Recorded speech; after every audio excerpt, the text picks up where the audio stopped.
पंढरीनाथ भगवान की जय. ज्ञानेश्वर महाराज की जय. गुरु तुकाराम महाराज की जय. संत सावता महाराज की जय. सब संतन की जय. श्री गणेशाय नमः. आजी बहुता जन्मीचे पुण्य फळाले साचे. सोज्वळ भक्त कथेचे श्रवण घडले अनायसे. यज्ञ याग घडले अमोप. तीर्थयात्रा नित्य नेम जप. वाचा केले बहुत तप. भक्त कथा श्रवणी भक्त कथा पवित्र क्षेत्र. येथे स्नान घडल्या प्राप्त. मुक्तीची होनी सर्वत्र. देव पाही दिसतसे. संता विना देव प्राप्ती. तीन घडे कल्पांती. संत संग हीच मुक्ती. सज्जन श्रोते अनुभवित. मागील अध्यायात कथा झाली निश्चित. परसोबाते देव वर देत. पुत्र होईल तुझला. नांगिताबाईंचे उदरी. गर्भ संभावला निर्धारी. शांती क्षमा दयांतरी. सहजची पातल्या. काय असतं की मागील अध्यायात पांडुरंगाने सांगितलं होतं का थोडा असा पुस्तक देईन की जगात त्याची कीर्ती अमर आहे. कसं आहे, अनेक पवित्र आत्मे असतात. तुमचा आमचा आत्मा काही वाईट नाही, तोही पवित्रच आहे. पण मन मलिन असतं माणसाचं. आणि मन माणसाला सरळ मार्गे चालत असताना सुद्धा मधी वेगळ्या वाटेने जाण्यासाठी प्रवृत्त करतो. आणि ज्या वेळेला माणूस मनाच्या नादाला लागतो आणि मन म्हणेल ते करतो, त्यावेळेला मग तो आत्मा दुःखी होतो आणि मन आपला तांडव सुरू करत असतो. आणि ह्याच्यातून माणूस मग अधोगतीच्या मार्गावर पुढं वाटचाल करत जात असतो. आता हा पवित्र आत्मा आहे. प्रत्यक्ष परमेश्वरानेच सांगितलं तर तुमच्या पोटी असा आधी दिव्य आत्मा की सगळी दुनिया माझ्या दरबारात येते, पण मी स्वतः त्याच्या दरबारात जाईन हे वचनही दिलेलं असतं. आणि हे वचन दिलं याचाच अर्थ इथंच कळतं की हा किती पवित्र आत्मा होता, किती महान आत्मा होता.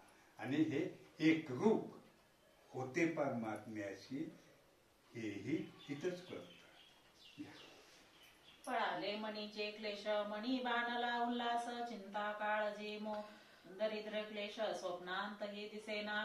मणी बाणोनी पूर्ण शांती. शरीरा झाले सुख निश्चिती. मोह ममता भ्रांती सहजची मावळल्या. गर्भासी दिसे दिवस जात. तो मणी उल्हासता येत. पाचवा मास आला भरत.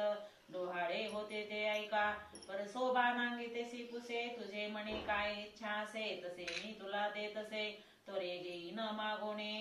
तव ती म्हणे स्वामी, इच्छा असे देवनामी. या वाचोनी अन्य मी काही एक जाणेना. तर काय असतं की जे रूढी परंपरा रीतरिवाज चालत आले त्यानुसार डोहाळे हा एक प्रकार असतो गर्भधारणा झाल्यानंतरचा. तर त्याचे ते विचारतात मांगिताला परसोबत, किंवा तुला काय खावं प्यावं वाटत आहे किंवा काय हवा असेल, कपडा लत्ता, काही प्रत्येकाची इच्छा वेगळी असते. कोणाची खाण्यापिण्याची असते, कोणाची कपडा लत्ता काय दागदागिना छोटं मोठं, किंवा कोणाचे अर्धा फिरून यायचं बाबा त्या पाहुण्याच्या गावाला जावं, ह्या पाहुण्याच्या कोणाला ते पाहुण्याच्या गावाला नंतर आणण्यापेक्षा आपण आपलं देवाला जाऊ, पंढरीचं दर्शन करून येऊ. तसं विचारतात. ही म्हणते मला खायला नको, प्यायला नको, कपडा नको, दागदागिना नको, काही मला इच्छाच नाही, मला फक्त देवाचं नाव घ्यावं वाटतंय. म्हणजे भजन कीर्तनात मन लागतंय आणि भजन कीर्तनच आवडतंय. आणि तेच आवड माझ्या मनामध्ये सातत उत्पन्न होते. आणि हे तर कळतं की हा किती पवित्र आत्मा आहे. ईश्वरी ठेवोनी भाव. हृदयी साठवावा देव. एर प्रपंच उपाव. तृणवत जाणावा. धरोणी भक्तीचा निर्धार. नित्य भावा कीर्तन गजर. पोथी पुराण शास्त्र सार. भाविकांते द्यावे. दुष्ट निंदक चव्हाड. चोर त्याचा होता त्रास फार मनी न गणोनी आचार आपुलाची प्रवर्तीन भाविक भोळे भाबडे त्या ते पावन नत्व रोकडे करोणी ज्ञान दीप उजिडे होईन मार्गस्थ प्रपंच साधोनी परमार्थ करोणी दावीन जगात होऊन या जीवन मुक्त सुखे मही वागेन नामदेव ज्ञान देवादी संताते सामर्थ्य दाविन निरोते परमार्थ खून देवाते अंतरी साठविन. तर कसा असेल पुत्र तुझा, तर अशा पद्धतीचा असेल त्याचं वर्णन ह्या ओळीमध्ये त्यांनी केलेलं आहे. किंवा हे जे संत महंत आहेत हे सुद्धा तुझ्या पुत्राचे गुणगान गातील, त्याचं भजन कीर्तन ऐकतील, इतका तो महान असेल असे हे नांगी त्याला सांगतात. याची यारण ग्रामी माझी घालोनी येतील स्वामी ही पवित्र क्षेत्रभूमी जगी होईल पावन करोणी अभंग कवन मुमुश्रुते मार्ग दाविन शिष्या ते बोध करुण मुक्त जाण करीन अंत समयाच्या वेळी देव भेटेल वनमाळी आपुले हस्तभूतळी देव समाधी देईल नांगी त्याचे कोणी उत्तर परसोबा आनंदला फार म्हणे देवे दिदलावर तो आला फळाशे विदेही जनक राजा तो उदरी आला भक्त काजा जगी उभा वया भक्ती ध्वजा आला नांगी ते पोटे सृष्टी रुची परमेश्वर तई समस्त जीव कर्मसार निद्रेप्रमाणे साचार लीन असे मायेत जई कर्मे होती फलीभूत तव त्या त्या कर्मा उचित नाना योनी निर्मित देई सुख दुःख दृष्टे उत्पत्ती करी ब्रह्मा विष्णू प्रतिपाळ नेमा रुद्र संहार कर्मा विभागी झाले असे परिमुमोक्ष जेई लोके त्या ते मार्ग दावावया नक्की अधिकारी भक्त श्रेणीनिकी देव निर्मित भक्त संकल्पाने साचार देव धरी अवतार पुण्य पाप संबंध थार देवासी असेना शरीर नव्हे भूत कार्य निंदे नाही अहम अध्यास अविद्या उपदेशोनी मिळविणे साध्य देवामुळे असेना ही जैशी देवाची स्थिती तैसेच अधिकारी असती त्यांची आयुर्मर्यादा कल्पांती संपतसे निर्धारी देव अवतरुणी मारिती अभक्त दैत्य श्रेणी संत अधिकारी उपदेशोनी जीवन मुक्त करीती. तर कधी जीवन मुक्त करतात आणि कुणाला करतात?